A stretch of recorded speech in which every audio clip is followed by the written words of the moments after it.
네, 총선 이후 여야 모두 새로운 지도부 구성에 분주한 모습입니다. 총선 승리로 일찌감치 이재명 대표를 중심으로 한 지도부 구성에 힘을 받은 민주당과는 달리 국민의힘 내부는 지도부 구성에 어려움을 겪고 있는 모습인데요.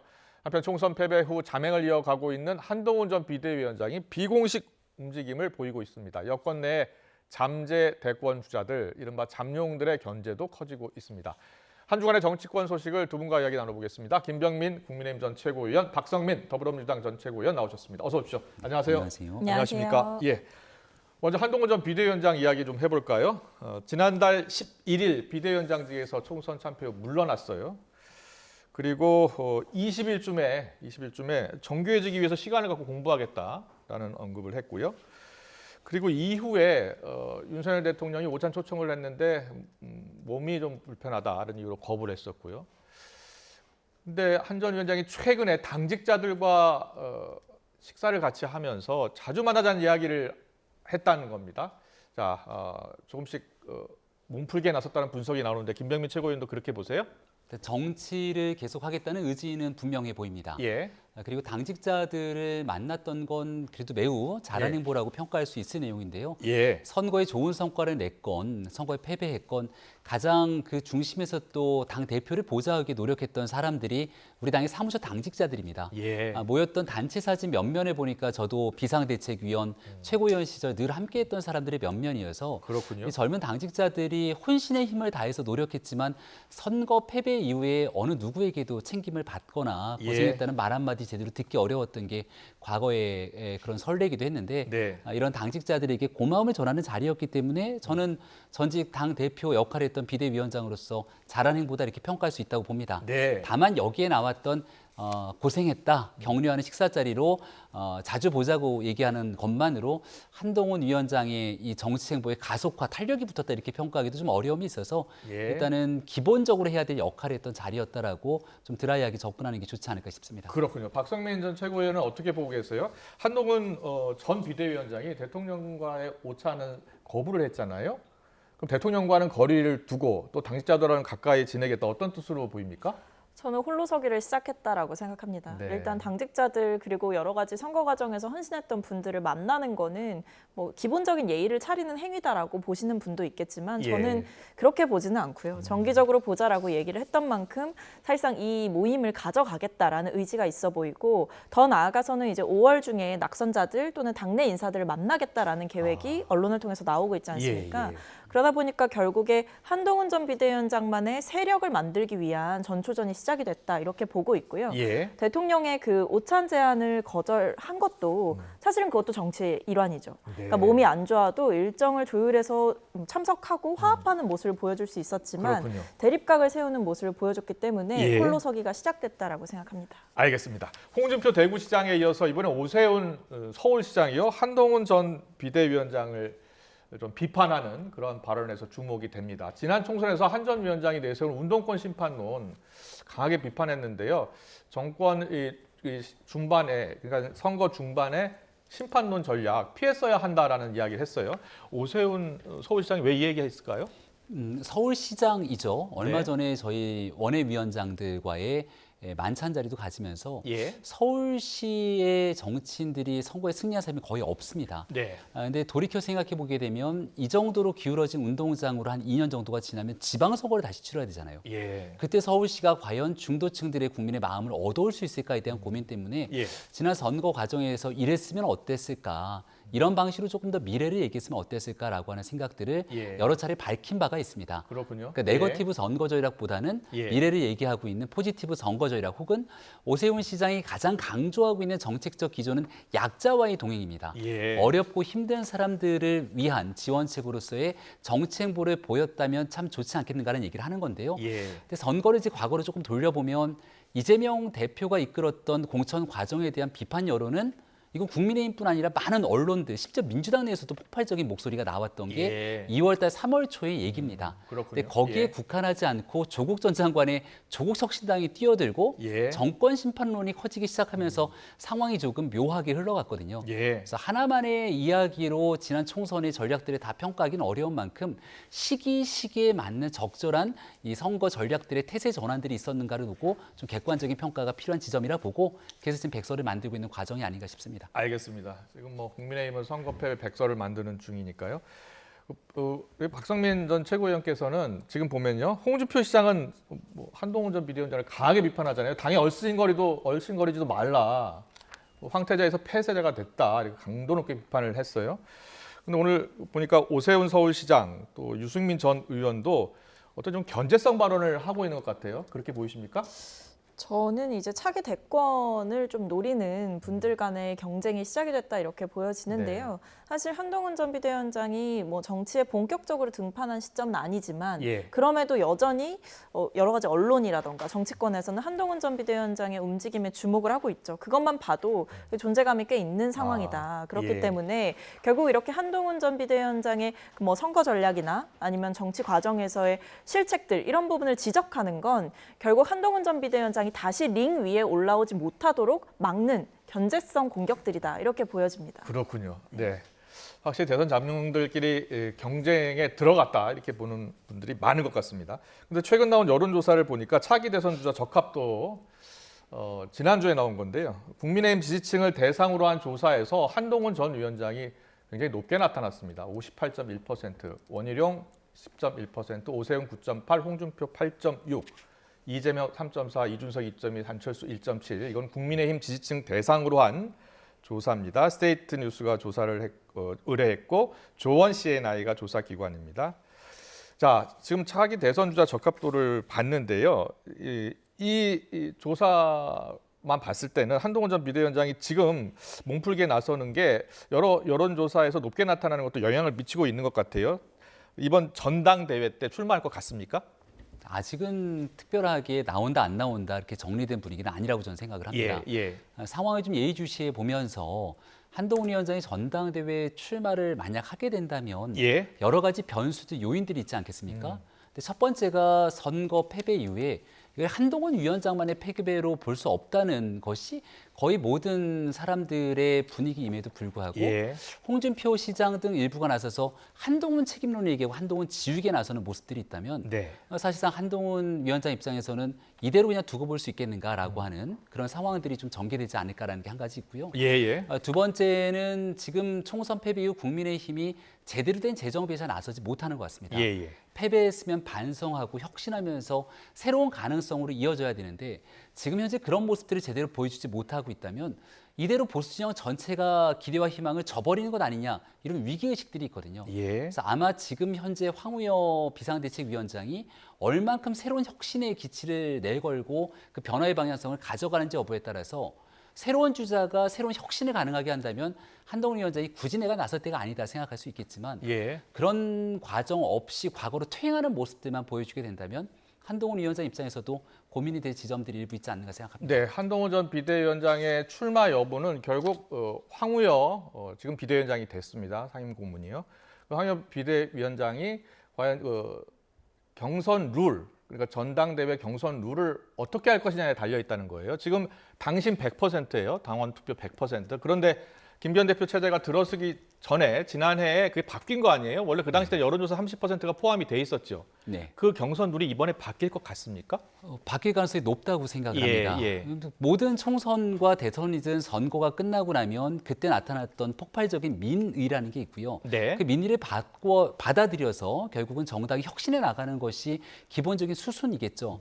과거에는 당원들이 직접 투표하는 당심 중심으로 전당대회를 치르더라도 이렇게 뽑힌 지도부가 국민들의 마음을 끌 거라고 생각했지만 결과론적으로 놓고 보면 총선에서 패배를 했습니다. 그러니까 지금 나오고 있는 건 결국 꽁 잡는 매, 국민의 마음을 얻어올 수 있는 당대표를 국민들께서 요구하고 원하고 있는 흐름 아니겠습니까? 일정 부분이라도 당신 100%를 민심을 받아들일 수 있도록 변화해야 한다는 그런 요구들을 황우여 비대위 체제에서 그대로 이 내용들을 거부하기는 매우 힘든 상황이라고 봅니다. 알겠습니다. 야권에서는 어떻게 보고 있을까요? 박성임 최고위원님, 야권에서는 한동훈 전 비대위원장이 전당대회에 나갈 것으로 보고 있습니까? 저는 개인적으로 출마를 할 것이다라고 생각하고 있습니다. 왜냐하면 한동훈 전 비대위원장이 계속 정치를 하겠다라는 이야기를 몇 차례 했고 실제로 지금 아예 자맹을 하는 게 아니라 사실 어느 정도 행보를 조금씩은 시작했잖아요. 그런 과정을 봤을 때 어쨌든 등판할 무대를 찾고 있다라는 느낌이 아, 듭니다. 예. 근데 이분이 사실 대권을 아마 바라보실 것으로 예상이 되는데 뭐 지방선거를 준비하거나 아니면 뭐 다른 대권을 바라보고 그 몇 년의 시간을 그냥 홀로 보내기는 굉장히 어려울 거거든요. 결국 등판할 무대가 필요하고 지금 아마 가장 좋은 무대는 전당대회일 것이다라고 생각을 할 겁니다. 예. 제가 봤을 때는 그리고 황우여 비대위가 이 상황에서 전당대회 이 당원 100%, 이 당신 100% 예. 룰조차도 바꾸지 못하면 안 그래도 지금 주목도가 낮고 식물 비대위가 될 수 있다라는 우려가 팽배한 상황에서 네. 존재감을 아예 좀 소멸시킬 수가 있는 상황이거든요. 그렇군요. 그렇기 때문에 이 전당대회 룰 개정이라도 최소한 해야 이 비대위의 뭐 존재 의미라던가 아니면 이 총선 패배 이후에 국민의힘이 조금이라도 바뀌고 있다라는 조금의 일말의 인상이라도 남길 수 있을 것이다. 그런 점에서 피하기가 어려울 것이다라는 생각이 있습니다. 한동훈 전 비대위원장이 만약에 출마를 한다면 당대표가 될 가능성 높다고 보세요? 방금 우리가 이제 앞서서 네. 뭐 대선 주자 적합도라는 것을 받고 이게 국민의힘 지지층 대상의 예, 조사였잖아요. 맞습니다. 그런 것들을 생각해 봤을 때는 사실 이 정도의 지지율이 있다고 한다면 저는 전당대회 때도 이것을 어느 정도 가져갈 가능성이 높다라는 생각이 있습니다. 그렇군요. 그래서 그럴까요? 한동훈 전 비대위원장이 불출마하겠다는 이야기는 계속 안 하고 있어요. 그렇죠? 그렇죠. 예. 이분이 사실은 SNS를 통해서 한번 글도 쓰셨잖아요. 네, 근데 네. 그렇게 글을 쓸 수 있는 여력도 있고 언론의 취재에 응답할 여력도 있는데 지금 나오는 전당대회 출마설에 대해서 구태여 선을 긋지 않는다라는 건 정치인 대 정치인으로 봤을 때는 마음이 있으신 거죠. 그렇군요. 이와 관련해서 조국혁신당의 조국 대표가 이렇게 이야기했습니다. 한동훈 전 비대위원장이 당대표가 된다면 땡큐 이렇게 답을 했거든요.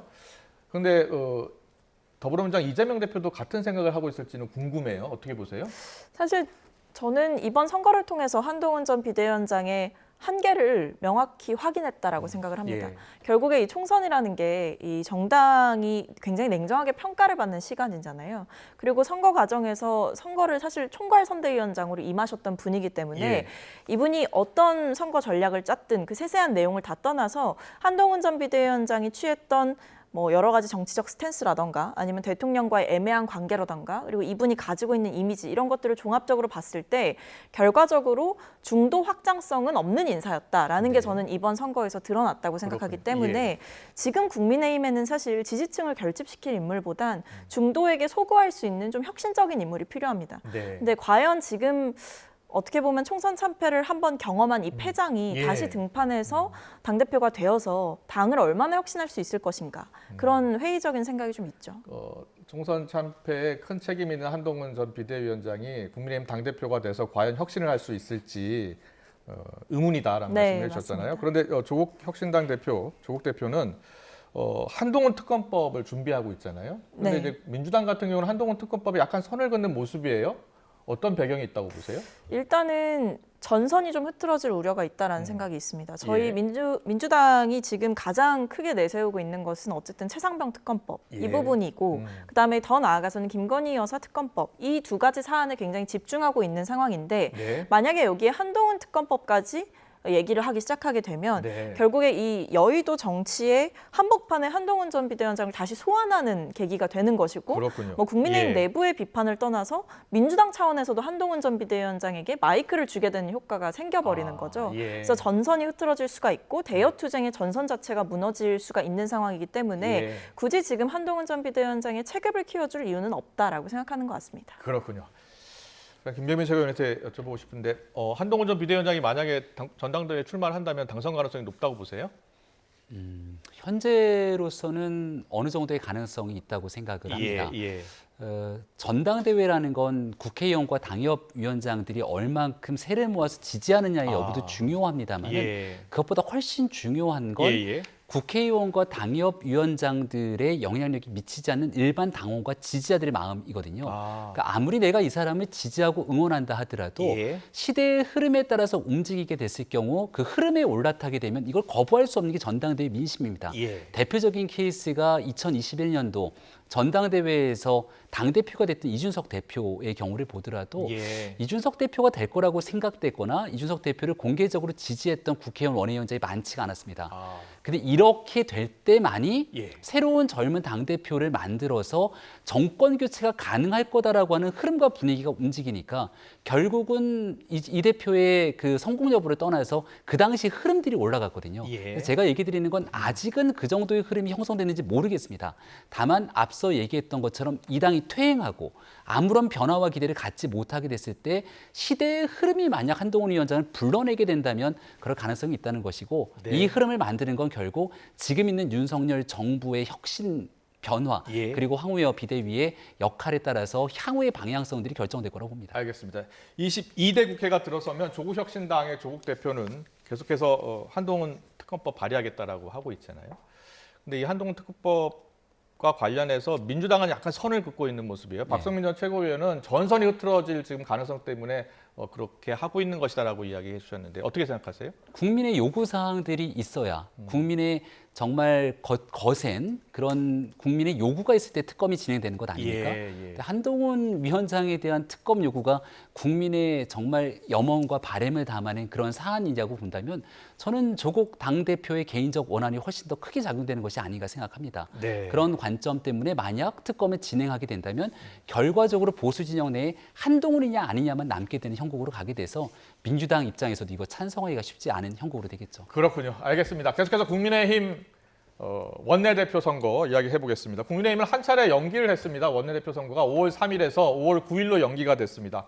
아무도 출마하지 않았기 때문인데요. 당초 친윤으로 분류되던 이철규 의원이 출마가 유력했었는데 불출마한 겁니다. 그래서 이제 3명의 의원들이 출마 선언을 했죠. 송석준, 이종배, 추경호 이렇게 3명의 의원입니다. 누가 더 유력하다고 보세요? 원내대표 선거는 전혀 예측이 불가능한 상황이라는 예. 걸 앵커께서 너무 잘 아실 거라고 예. 보고요.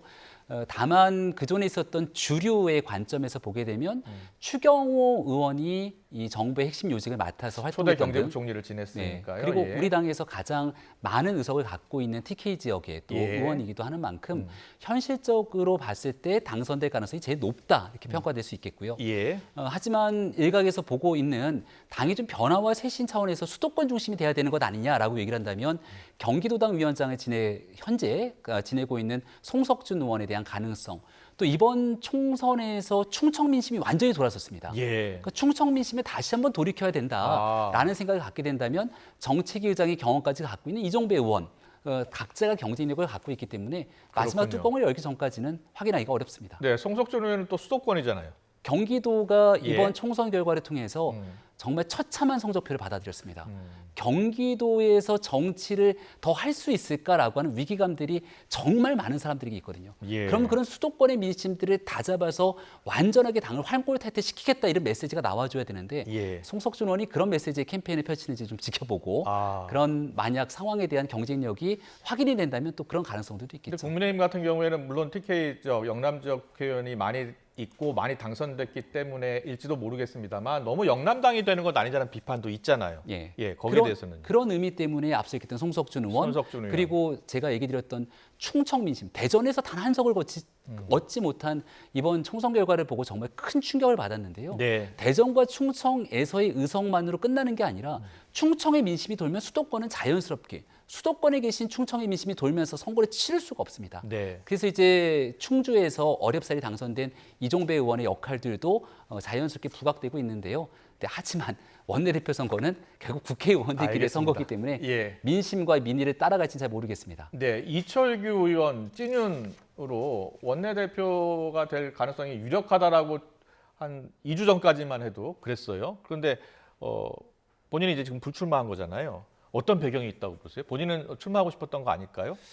이철규 의원은 당내에서 잘 알고 있는 것처럼 당내 주류 세력이기도 예. 하고 또 실제 원내에 있는 많은 구성원들과의 여러 역학관계들이 굉장히 깊게 포진되어 있을 겁니다. 네. 그러니까 인재영입 위원장도 했고 또 당내에서의 중요한 역할들을 해왔기 때문에 108석의 소수정당이 돼버린 상태 속에서는 강력하게 응집할 수 있는 힘 있는 원내대표가 필요하다는 인식을 했을 거라고 봅니다. 하지만 지금 총선 참패 이후에 나타난 여론의 흐름이라는 것은 총선 패배의 책임을 무겁게 짊어지고 변호하고 쇄신하지 않으면 이 당의 미래가 없다라는 게 거의 중론처럼 흐르고 있는 과정이었기 때문에 예. 그런 부담감들이 결국 이철규 의원을 이제 좀 같이 함께 했으면 좋겠다고 하는 사람들이 있었다면 그 선택지를 뒤로 빼게 만들었던 배경이 되지 않았을까 생각합니다. 알겠습니다. 박성민 최고위원은 어떻게 보고 계세요? 이철규 의원이 지금 불출마 선언했잖아요. 네. 근데 이제 초창기에는 많이 거론됐었잖아요. 어떤 배경이 있다고 보세요?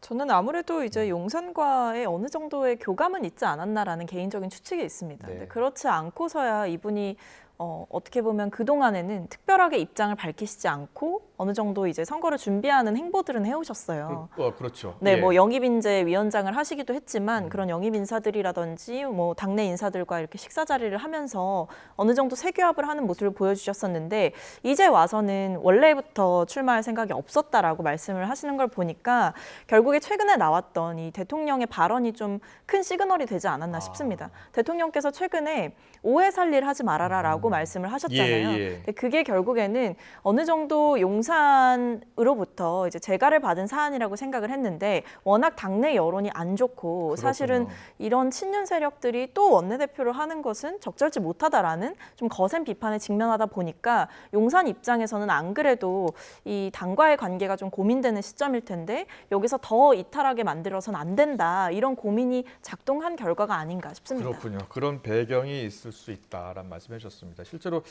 이철규 의원이 지난주 초까지만 하더라도 뭐 언론에서 불출마 가닥이라고 했더니 부인했었거든요. 그렇죠. 출마 여부, 불출마 여부 아직 정하지 못했다.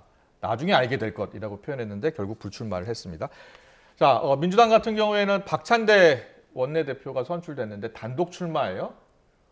네, 민주당에서 그렇습니다. 단독 출마한 사례가 거의 없었다고 들었는데요. 네, 이제 예. 과거 이제 정세균 의원께서 이제 총리께서 당시에 뭐 하셨던 거 외에는 예. 이제 정말 몇십 년이 지나서 이제 이런 일이 벌어졌다라고 이야기를 하시던데 예. 아무래도 이제 민주당 입장에서는 선거에서 크게 이겼고 그리고 대여 투쟁 그 전선을 강화해 나가야 되는 이 시점에서 원내대표 선거로 뭐 분열될 이유가 없다라는 생각을 하셨던 것 같습니다. 예, 예. 네, 그리고 결국에 뭐 출마 생각이 있었던 분들이 여러 분 계셨던 걸로 알지만 막판에 접은 것은 어쨌든 이번 지도부에서 결국에 명심과 가장 가까운 인사를 세워서 하는 것이 당이 좀 안정감 있게 가지 않겠냐 이런 생각을 하셨던 걸로 보이고요. 예. 근데 지금 저희의 상황은 어쨌든 국민의힘과는 다르게 선거에서 굉장히 크게 이긴 상황이고 그러다 보니까 이 전력을 좀 분산시키지 않고 전략을 세워서 당대표와 합을 맞춰서 갈 수 있는 인사가 중요해진 시점인 것 같습니다. 네.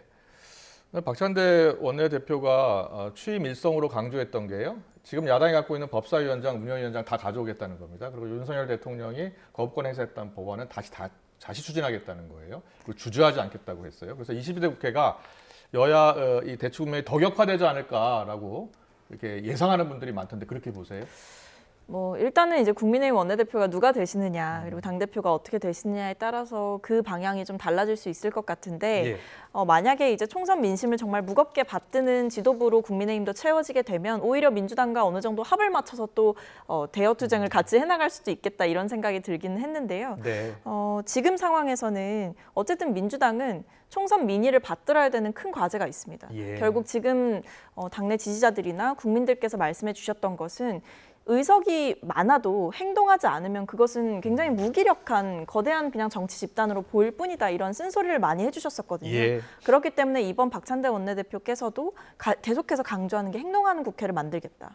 제대로 싸울 줄 아는 민주당을 만들겠다. 이런 취지의 말씀을 하고 계신 상황이기 때문에 저희 입장에서는 뭐 전국이 경색되거나 이런 것보다도 이 정권의 잘못된 문제점들을 제대로 지적하고 제대로 견제하고 정권의 실책들을 제대로 짚어내는 야무진 야당이 돼야 된다 이런 생각을 하는 것 같습니다. 알겠습니다. 계속해서 최상병 특검법 이야기 해보겠습니다. 최상병 특검법이 국회 본회의를 통과하면서 21대 국회 이제 마지막까지 지금 다시 또 대치 정국이 이어지고 있는데요. 대통령실이 바로 강한 유감을 표시를 했죠. 그래서 거부권 행사 가능성이 높다는 관측이 많은데 김병민 최고위원도 그렇게 보세요? 일단은 정진석 실장이 예. 브리핑을 한 내용을 보면 아무래도 거부권 카드를 꺼낼 가능성이 좀 높아 보인다 예. 이렇게 보여지는데 예. 지금 있는 21대 국회 마지막 순간에 처리 통과됐던 건 일반 강행 처리 아니겠습니까? 예. 이태원 특별법에 대한 합의 조정 과정을 통해서 같이 함께 처리했던 법안 처리를 두고 협치 불씨가 살아났다 이렇게 많은 분들이 긍정 평가를 했는데요. 예. 그와 동시에 협치 대신 대치 정국으로 흘러갔던 절차적 문제점을 깊게 강조할 수 있을 겁니다. 예. 그렇지만 이 최상병에 관련된 안타까운 사망 사건을 둘러싸고 있는 이 특검 문제를 두고서는 여러 가지 국민적 그 걱정과 의구심들이 커져가고 있기 때문에 이걸 무작정 대통령실과 집권당이 계속해서 막아세우는 듯한 모습을 보여주는 건 능사는 아니라고 생각을 합니다. 예. 그래서 만약 여기에 대해서는 절차적 문제 때문에 야당이 일반 강행 처리만으로 특검이 처리된 전례가 있는가? 예. 여야 간의 합의 처리를 통해서 진행돼야 되고 또 공수처의 수사가 있기 때문에 수사를 지켜보고 난 뒤에 이런 단서와 전제 조건을 깔더라도 추후에 진행되게 되는 특검 등에 대한 여지를 과연 대통령실이 열어둘 것인가? 이게 이제 핵심 쟁점이라 보거든요. 예. 곧 기자회견을 통해서 기자들이 직접 물어볼 것이기 때문에 네. 여기에 대해서 조금 전향적인 입장 변화들이 저는 반드시 필요한 상황이 아닌가 생각합니다. 그렇군요. 그렇다면 전향적인 입장 변화가 필요하다라고 하면 좀 더 구체적으로 얘기해 주실래요? 방금 말씀드린 것처럼 거부권 행사하더라도 거부권 행사의 지금의 이유는 이 야당의 일방적인 강행 처리라는 것 아닙니까? 강행 절차적 처리에 문제. 대한 유감을 표시하고 네. 그리고 공수처의 조사가 끝나고 미흡하면은 좀 더 구체적으로 그러니까 공수처의 예. 수사가 우선이라는 입장이라면 예. 공수처의 수사에도 불구하고 여기에 대한 국민적 의혹이 남아 있거나 예. 수사가 미진할 경우 그리고 여야 간의 합의를 통해서 진행될 수 있는 상황이 있게 된다면 거기에 대해서 과연 어떤 입장이 필요할 것인가 이게 이제 국민들이 그렇군요. 바라보게 되는 거부권을 행사할 가능성이 높은 상황인데 행사하더라도 추가 입장을 받을 저는 필요가 반드시 있다. 필요하다고 생각합니다. 잘 들었습니다. 박성민 최고위원께서는 윤석열 대통령이 거부권을 행사하잖아요. 그러면 국회로 다시 돌아오면 재의결하잖아요. 28일 정도가 될 것으로 보입니다. 어떻게 예상하세요? 저는 일단은 대통령께서 또다시 거부권을 행사하시게 되면 정말 국민들로부터 거부당하실 것이다 이렇게 말씀을 드리고 싶습니다. 예. 그리고 과거에 대통령 후보 시절에 하셨던 말씀을 좀 기억하셨으면 좋겠어요. 예. 특검을 거부하는 자가 범인이다라고 외치시지 않았습니까? 그렇다고 한다면 지금 이 최상병 특검법의 핵심은 대통령실이라든지 고위 권력자들의 이 수사 외압 의혹인데 사실상 대통령실과 굉장히 긴밀하게 연결된 의혹이란 말입니다. 예. 근데 여기에 대해서 대통령이 거부권을 행사한다? 오히려 국민들은 이렇게 거부권을 남발하는 대통령에 대해서 굉장히 분노하실 거고요. 예. 그리고 이 최상병의 억울한 죽음을 아직도 밝히지 못한 이 국가의 무기력과 이 무책임함에 대해서 굉장히 분노하실 겁니다. 예. 그래서 저는 여기에 대해서 사실 국민의힘 입장에서도 이 대통령이 거부권을 행사하고 다시 이렇게 국회에서 재표결을 하게 됐을 때 아마 거부할 명분이 없을 거다. 네. 오히려 국민의힘 내부에서 이탈표가 많이 나올 수 있다 이런 생각이 있고요. 그 이전에 대통령께서 거부권 행사를 하지 않는 결단을 하셨으면 좋겠습니다. 예. 거부권 행사 시 재표결하면 과연 몇 석이 필요한지 한번 보겠습니다. 제적 의원이 지금 295명이거든요. 전부 출석을 한다면 198표 이상이 나오면 재의결됩니다. 대통령의 거부권이 무력화되는 건데요. 국민의힘에서 17표 이상이 이탈되면 가결될 것이라는 보도가 잇따르고 있습니다. 제적 의원 295명이 전부 출석하신데요. 만약 거부권을 대통령이 행사할 경우에 재의결하면은 어떤 결과가 나올 것으로 예상하세요? 저는 재표결을 붙였을 때 네. 국민의힘 내부에서 저 정도의 이탈표는 충분히 나올 거다라는 생각이 이탈표가 있습니다. 나올 것이다. 네, 예. 왜냐하면 일단 재표결을 할 때에는 누가 어떻게 표결했는지 보여지지 무기명 투표죠. 않습니까? 예. 네, 그렇기 때문에 무기명 투표이기 때문에 오히려 개인의 소신대로 투표할 수 있는 것이고 예. 이 사안에 대해서 정말 정치 쟁점화되는 것과 별개로 우리가 정말 이 한 해병의 죽음에 대해서 이 해병의 죽음 앞에서 그리고 진상규명이 돼야 하는 이 상황 앞에서 과연 이 특검법을 거부하는 것이 한 명의 헌법기관으로서 응당한 일인가 이런 판단을 저는 국민의힘 의원들께서 하실 거라고 생각합니다. 알겠습니다. 이런 가운데 이원석 검찰총장이요. 김건희 여사의 이른바 명품백 수사건에 대해서 전담 수사팀 구성 지시를 내렸습니다. 고발이 이루어진 지 5개월 지나서 수사에 시동을 거르는데 왜 지금일까? 민주당은 특검법 방어를 위한 꼼수라는 지적이 나오고 있는데요. 김병민 최고위원은 어떻게 보고 계세요? 저는 이원석 검찰총장이 최소한의 접근을 하고 있다고 생각을 합니다. 네. 그러니까 민주당이 계속해서 몰아붙이게 되는 건 이제 김건희 여사에 대한 특검 문제를 몰아붙이는 과정이고 예. 이제 22대 국회가 새롭게 들어서게 되면 아마 이 속도, 강도는 훨씬 더 커질 겁니다. 예. 그럼 그동안 검찰이 이 내용들에 대해서 수사조차 하지 않은 것 아니냐라고 하는 비판에 놓여질 여지가 있기 때문에 예. 최소한도로 해야 되는 역할들을 하겠다라는 의지를 피력한 것이 아닌가 싶고요. 예. 하지만 또 일각에서 바라봤을 때는 명품백에 대한 문제는 도덕적으로 문제가 있을 수 있지만 이건 법리적으로 판단해 보게 되면 법률상 처벌할 근거가 마땅치 않다라는 게 많은 법조계의 의견들 아니겠습니까? 예. 그래서 이게 민주당에서도 초기에 접근을 좀 잘못한 측면이 저는 있다고 보는 게요. 예. 애당초에 도이치모터스 특검을 쭉 몰아가다가 명품백 문제가 나오니까 이 두 개를 섞어서 같이 얘기하고 특검에도 이 문제를 같이 넣을 수 있다는 얘기를 꺼내지 않습니까? 예. 근데 만약 검찰에서 있는 그대로의 사실관계를 가지고 이 문제를 수사했는데 김영란법, 청탁금지법에 대한 상황에 따라서 여기에 대한 처벌이 어렵다 이렇게 나오게 된다면 예. 여기에 대해서 과연 그 다음에 민주당은 어떤 방식의 접근을 하게 될 것인가. 음. 아마 이원석 검찰총장이 하겠다라고 하는 수사 상황에 대해서 저는 대통령실도 상당히 불편한 상황에 놓여질 거라고 봅니다. 아. 네, 그럼에도 불구하고 예. 현재 있는 검찰 상황에서는 어떤 방식이든지 간에 최소한으로 국민적 눈높이에 맞는 최소주의적 접근을 할 수밖에 없는 상황이 돼버린 게 아닌가. 결국 양쪽 모두에게 검찰은 비난받을 수밖에 없는 상황이 될 수도 있는 노릇이라고 봅니다. 그렇군요. 박상민 최고위원께서는 어떻게 보셨어요? 이원석 검찰총장이 전담수사팀 구성 지시를 내렸어요. 그러니까 좀 사실 왜 이걸 이제야 하시나라는 아쉬움이 있습니다. 예. 결국 이 명품백 사건 같은 경우에도 그렇고 뭐 주가 조작 의혹도 그렇고 수사의 상당 부분 진척이 없었기 때문에 이 검찰의 뭐 공정성, 중립성 이런 부분에 대한 비판이 있었던 게 사실이잖아요. 근데 총선에 지고 나서 대통령의 권력이 어느 정도 좀 힘이 빠졌다고 판단을 해서인지 갑자기 이런 새로운 행보를 보이는 검찰의 모습이 낯설기도 합니다. 근데 개인적으로는 예. 지금까지 하지 않다가 이제야 하는 것은 결국 김건희 여사 특검법의 그 재추진이 뭔가 속도가 날 것 같으니까 이런 위기감에서 어느 정도 명분 쌓기를 하기 위함이 아닌가라는 생각이 있고요. 예. 그리고 또 한편으로는 지금 그 김건희 여사에게 명품백을 건넸다라고 하는 그 최모 목사 같은 경우에는 스토킹 처벌법 때문에 수사를 받고 있는 상황입니다. 예. 그러니까 이 상황 자체가 국민들이 보셨을 때는 굉장히 아이러니한 거예요. 가방을 건넨 사람이 있고 받은 사람이 있는데 건넨 사람만 뭔가 법적인 처벌이 될 것처럼 수사의 속도가 나고 있는 상황이라고 한다면 예. 국민들은 당연히 법이 과연 만인 앞에 평등하냐라는 질문을 하실 수밖에 없죠. 예. 이런 여러 가지 여론도 고려한 것으로 보입니다. 네. 알겠습니다. 이런 가운데 이번 주죠. 용산 대통령실에서 기자회견을 준비하고 있습니다. 이 1년 9개월 만에 기자회견이라고 하는데 9일일 가능성이 지금 높다는 분석이에요. 뭐 대통령실에서 기자회견을 한다는 거죠? 네. 예. 취임 2주년이 되는 때죠.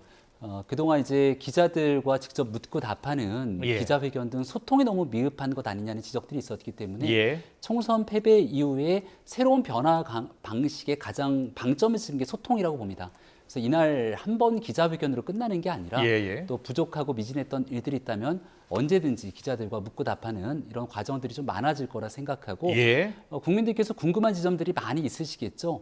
지금 있는 여러 특검 정국뿐 아니라 정치에서의 여당과 대통령실 간의 관계에 관한 문제도 있을 수 있고 네. 그것보다 훨씬 더 국민들께서 궁금하고 반드시 또 이 기자회견을 통해서 알아야 되는 건 의대 증원과 관련돼서 국민의 건강권과 관련된 문제 등 정책적인 이슈들까지 해야 될 일이 많을 겁니다. 예. 단언컨대 그 한 번의 자리에서 모든 것들 다 정리가 안 될 거라 보고요. 그렇군요. 소통에 그 당시에 다 만족하지 못한 점이 있더라도 꾸준하게 한 걸음씩 내디뎌 나갈 수 있는 변화들을 좀 만들었으면 좋겠다는 바람이 있습니다. 네, 기자회견을 더 자주 가졌으면 좋겠다는 뜻으로 읽히는데 네, 맞습니까? 맞습니다. 예, 총선 참패 후에 참모들에게 정치하겠다라고 했다는 겁니다. 윤 대통령이. 정치하는 대통령이 예, 되겠다. 정치하는 대통령 하겠다.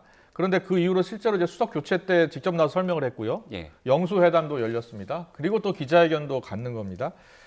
자, 박성민 최고위원은 윤석열 대통령의 기자회견 1년 9개월 만에 열리는데요. 어떤 생각이 드십니까? 저는 일단 대통령께서 정치하는 대통령이 되겠다라고 네. 하셨는데 대통령께서는 정치를 안 하셨던 게 아니라요. 네. 정치를 못 하셨던 겁니다. 저는 그 말씀을 먼저 드리고 싶고 예. 지금 제가 가장 걱정하는 부분은 기자회견을 뭐 형식적으로 열고 아니면 뭐 기자들과의 소통을 늘려가고 하는 것이 과연 국정 기조의 변화와 얼마나 연결이 될 것이냐 이 부분이 핵심이라고 생각합니다. 예. 단순히 모양을 갖추고 홍보비를 더 쓰고 아니면 소통 횟수 자체를 늘리고 이런 것만으로 국정 운영의 방향이 변하지 않을 수도 있습니다. 예. 오히려 흉내만 내고 실질적인 내용은 변화하지 않는다면 국민들은 그대로라고 느끼실 거예요. 예. 저는 그렇기 때문에 뭐 기자회견을 오랜만에 하시는 것에 의의까지 폄훼하진 않겠습니다만 결국에 중요한 건 정말 바뀌려는 의지 그리고 기자회견에서 나왔던 쓴소리나 뭐 따가운 질문들, 따가운 비판들을 직면하고 그것을 국정 운영 기조의 전면적인 전환으로까지 행동으로까지 이어져야만이 예. 이 기자회견이 의미가 있을 것이다라는 생각이 있습니다. 기자회견에서 여러 가지 의견 제시를 실제로 듣고 소통하고 거기서 끝나는 게 아니라 이행도 해야 된다는 말씀이신데 그렇죠. 기자회견 더 자주 열릴 것 같습니까? 어떻게 예상하세요? 글쎄요, 아마 이번에 한번 열고 나서 또 대통령실에서 여러 가지 판단을 하지 않을까 싶은데 네. 저는 정말 이 총선의 민의를 무겁게 받아들이시고 그동안 뭐 제왕적 대통령제를 깨겠다라고 하셨던 본인의 네. 그 다짐이 굉장히 무색했던 시간이었잖아요. 네. 그 시간들에 대한 진정한 반성이 있으시다면 앞으로 주기적으로 기자회견을 여셔야 된다고 생각합니다. 네, 잘 들었습니다. 소통의 부족 이야기하는 분들이 많았죠. 국민에게 좀 더 국민께 설득하고 그런 소통하는 설명하는 자리가 부족했다는 평가였는데요. 윤 대통령이 이번 기회로 소통을 좀 더 늘리는 자리를 더 많이 마련했으면 좋겠다라는 두 분의 생각까지 들었습니다. 오늘 정치권 이슈는 여기까지 듣겠습니다. 김병민 국민의힘 전 최고위원, 박성민 더불어민주당 전 최고위원과 함께했습니다. 잘 들었습니다. 고맙습니다. 맞습니다.